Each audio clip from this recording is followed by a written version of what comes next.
Welcome and thank you for tuning into the JoyTutor Podcast. I am your host, JoAnna Williams. Together, we will unpack, learn, teach, and celebrate the journey of emerging entrepreneurs and courageous trailblazers. Let's dig in. Hi, Melissa. Hi, Joy. Listeners, you heard her correct. She called me Joy. I have so many people calling me Joy. So in this season, Joy it is. Thank you, my love and my queen, for joining our audience. It is a pleasure to have you. Please introduce yourself.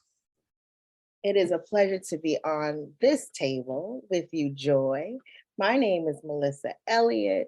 I am a wife, a Christian first, a wife, a mother, and dual citizen of Barbados and America. Born here, but because of my parents, I became a citizen of Barbados.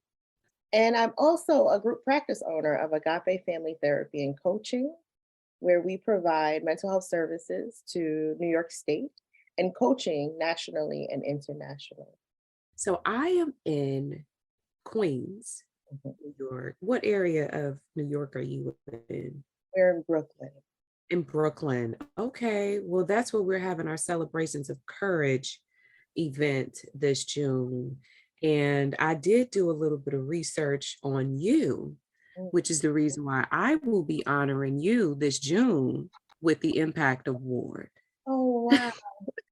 Thank you. Oh, I'm humbled. It's so deserving. It is so deserving. We do so much in our day-to-day lives, and we do not realize how much we impact those around us. And we do it in silence. We do it in the dark places. We are on this journey, which oftentimes feel very alone. But I am creating this table and this space where, and empowering others to say, you can create your own table. You can celebrate yourself. You can celebrate others. You do not have to wait for the Oscars or the Academy. You have the same freedom and right to do that for your own people, for your own community. So with that being said, I am celebrating you and honoring you. I could not wait for you to get on the podcast to say, Miss Melissa, you are a true candidate and the perfect shining light for the Impact Award. So please share with the audience, as your mission is to spread love, that you have been doing. Please give us a little bit more details about how you are impacting those around you. Thank you so much. Agape means love. And as a spiritual person, as a Christian woman, I look to the example of Jesus and how he was the ultimate person who spread love. He still loved Judas. He still loved people whom hurt and harmed him.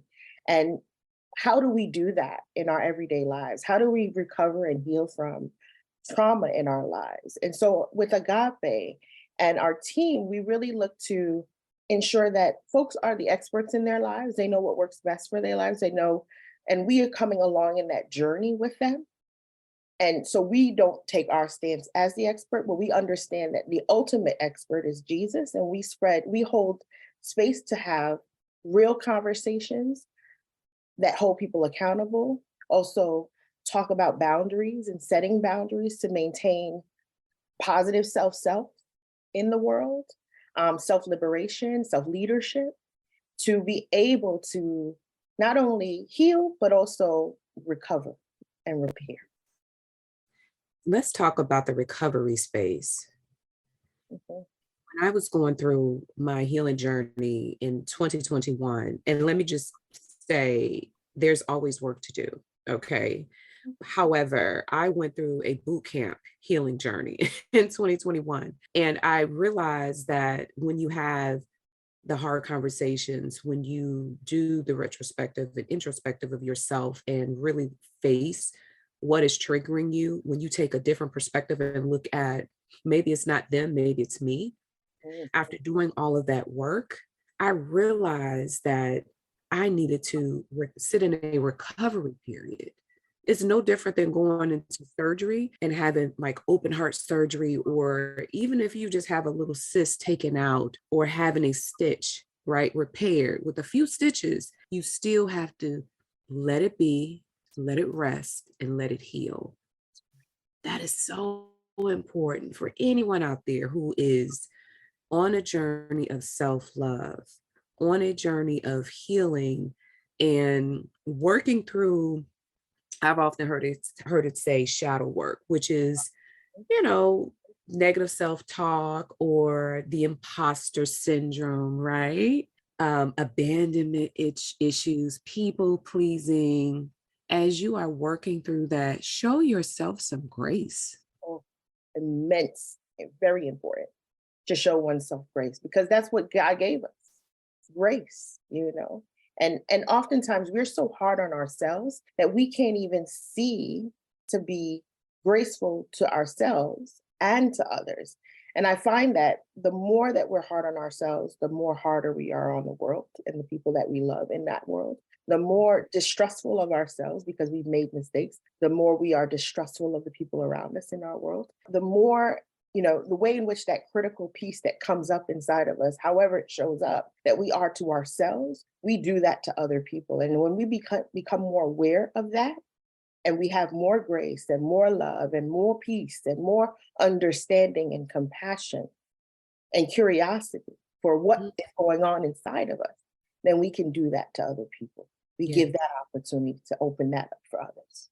Why is it important to lean into something beyond ourselves? I can go deep into I was formed before all of this. But when I step outside and I look at the sun, the sky, the birds, if I'm on a beach and I look at the ocean and how immense that is, I alone am a part of it, but I am not, I didn't create it, and it is much bigger than I. And when I take it to the spiritual realm, if I alone only depend on me, I am lost, I'm alone, I'm isolated, I can't do things. But when I understand that there is someone who is bigger than me, something that's outside of me that has already made the way, has already made the plan and laid it out, and I'm just walking along and I'm asking for my steps to be ordered, then I know that it's not just me. If you're feeling heavy, just say that prayer, help, or I surrender, and just wait. Sit in that recovery period, honey. It's coming. That's right. That's right. That's powerful. So in connecting the dots for you, what led you to where you are today? As I said earlier, I was raised in Barbados, born here, raised in Barbados. So that means I was separated from my mom and my dad, and raised with my mother's side of the family. And when I came back up here in elementary school, that transition period was rough for me. I needed somebody to talk to. I needed someone to understand what it meant to be a bicultural, bi-ethnic person, trying to navigate two new worlds of one knowing what, you know, what it meant to be cultivated in a Black community in Barbados, and then having to integrate and not understand the rules, the laws, policies, it being completely different and not knowing what to say. I also dealt with an alcoholic parent and a mom who was the provider who tried to make everything look good. And it was hard because navigating my emotions around that also was very new to me. And I wanted to become the person that I needed in elementary school, in junior high school, in high school, someone to mentor me, someone to understand my feelings, understood what I was going through, how to navigate having an alcoholic parent who also was suffering and put that suffering onto me, emotional abuse, psychological abuse, at times physical abuse. And my dream ultimately is to open a center where we can do that for the community. And as I've gone through each career path that I've been to, working to prevent children from entering into foster care, working in Flatbush, East Flatbush, Bed-Stuy, Brownsville, all of the areas where I even actually went to school in. It was amazing. And also becoming an adjunct professor in higher education at NYU, working in workforce development and mental health, I'm able now to cultivate all of those things and be able to create a wellness wellness opportunities for people in Brooklyn, where we're not just looking at the emotional and mental health, we're looking at your financial health. We're looking at your physical health, your environmental health. What does it mean to your vocational health, intellectual health? What does it mean to be a full, whole person? And also build authentic, healthy, effectively communicating relationships with family. Going in reverse order with your last statement, building effective, healthy communication, effective communication relationships with your family, Yes. you are opening a huge, swinging a huge door, because that's where we learn how to communicate. That's how we learn. I don't want to know how you love. That's the easy part, but how do you fight? That's right. Are you avoidant? Do you stonewall? All of that goes back to how we communicate and cope. Mhm. We're taught how to cope, we're taught how to communicate. And when you also stated you wanted to be someone that you needed, oh, I can relate to that, which is why we are here today. Yeah. Because I needed a space, I needed a platform to just be my authentic self and shine from my heart and not be judged in that space. So I am very curious to know more about your impact and your reach within the New York community. When should someone reach out to you? So we offer both mental health services and coaching services. And so if you are someone who is experiencing symptoms of anxiety, so constantly thinking or worried about something or a life decision that you have to make, or are panicking because it's difficult to make that decision, you find that your heart is palpitating or you're having lots of headaches, physical symptoms, I would say to reach out to us. If you are having symptoms of depression, where you may have difficulty getting up in the morning or doing the things that you used to love to do, or having a hard time doing work because it has become more mundane, that you may be sleeping more or less, you may be eating more or less, so you're noticing weight gain or decreasing of weight, we would ask that you reach out to us. We deal with perinatal and postnatal depression and anxiety disorders. So if you're having a hard time getting pregnant or you had multiple losses, we are going to work with you around that anxiety and depression to become pregnant, and afterwards, during and afterwards, actually, what it means to be pregnant and hold and be able to hold that child, as well as what it means to now have to cultivate that life and bring that life forward and support that as the child is here. We also, with coaching now, is more around who do you need to be?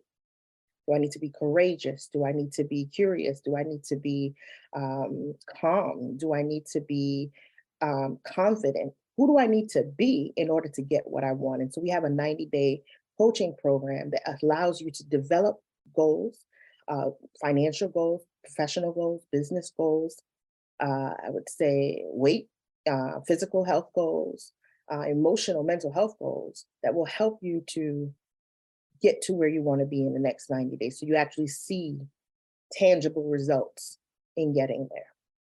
I love when you said who you need to be in that moment, because sometimes we can often feel we need to be everything all at once.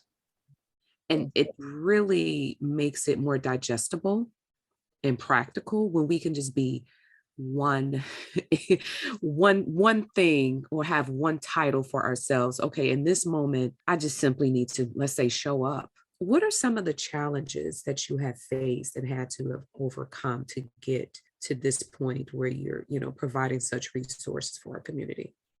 It was March 2020. I had decided about a year ago, I was in a senior management position at a workforce development program that was not going along with the integrity that I had and the way I walked in the world. I was responsible for bringing in for recruiting and enrolling 300 women into this workforce development program. Previous to my ED, we were involving the women in decision making, really looking at their lifestyles, whether they were a caregiver for a family member or their child, and figuring out ways that would help them to get to the ultimate goal of economic security, getting that job and being able to stay in that job. When we had this new ED, She wanted to get rid of all of those things. She didn't, and these were mostly Black and brown women. She wanted to not involve them in the decision-making process. She didn't feel like it wasn't necessary. There was this reduction in service delivery that she wanted me to have. She didn't want them to know about workforce rights, things that you would need to know if you were on a job and your rights were being impeded on. And these were things that were not in alignment with my integrity in the way that I want to walk in the world. And so I gave myself a timeline to get out of there. She also was very demeaning and disrespectful. There was one incident that I would never forget where she yelled in front of all of the staff and humiliated another woman of color because she didn't put a period at the end of her sentence and sent it out to an external provider. Now, I understand that punctuations are important, but the way in which you are to remedy those things is to be in private and to be able to talk through and help support your staff. It is not to humiliate them and demean them in front of everyone. And this woman later had came to me and was crying. And it just took a piece of my heart and my soul, and I couldn't continue to be there. And so I made a decision to leave. And then and I did put in my resignation March 1st. And then the pandemic came on March 15th, and we all had to go home. And at that critical moment, I realized that I had to surrender. I had to know that without a doubt, I am not alone. And I had to give it to God. In that moment, I surrendered that He was going to take care and provide all of my needs. And because I decided to leave a good paying job to be an entrepreneur and be on my own. And He's kept me. Yes. He's kept me. It may not look like it was before, but I'm still kept. What have you done between March 15th and now, looking back, fill in the blank for us?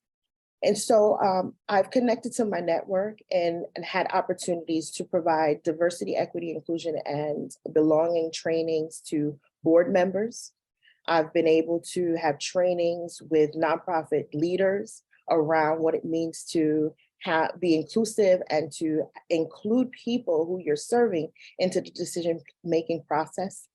I've been able to ramp up Agape Family Therapy and coaching to serve at least 150 people a year in Brooklyn, as well as in California with our coaching services, in Florida with our coaching services. We've even went to Australia and Barbados with our coaching services.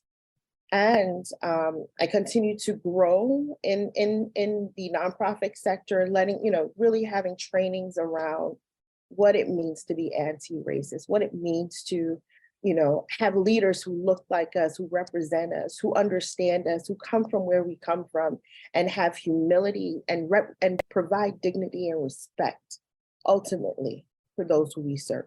I've experienced workplace bullying with my white manager who very often yelled at me and was very disrespectful. And I was the first to enter the office, the last to leave. I found that I had to work longer and harder and take on a heavier workload.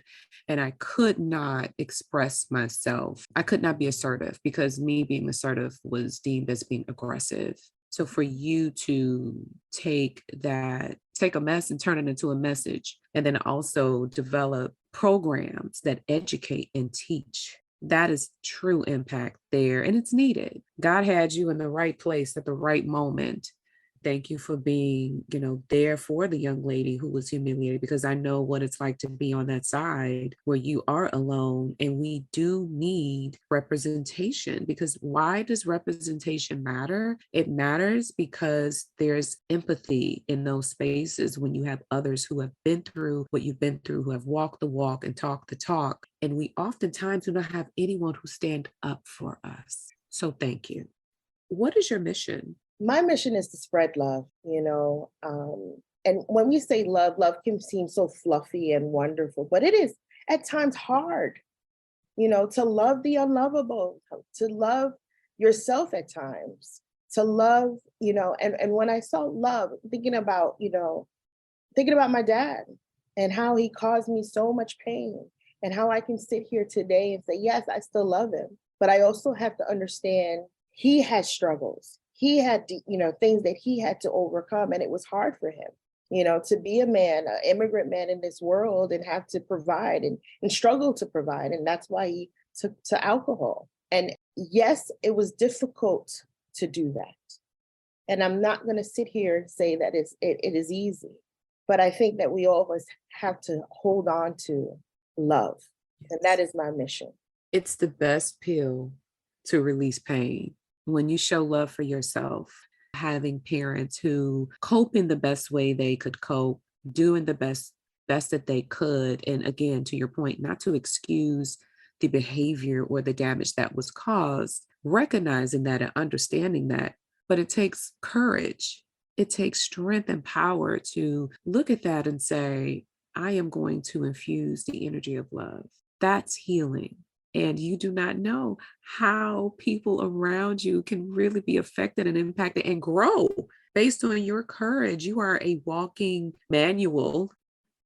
But how has love changed your life? To feel and experience love, unconditional love, knowing that I can mess up and still have love, knowing that I can, be slow in my process and still be loved, knowing that I'm not disposable, I can still be loved. I think that knowing that and receiving that and experiencing that from the angels that God has sent to me has been truly transformative. Feeling disposable is a trigger word for me, because that is where I did not feel loved. I felt disposable. And it's amazing how I have had these experiences throughout my lifetime.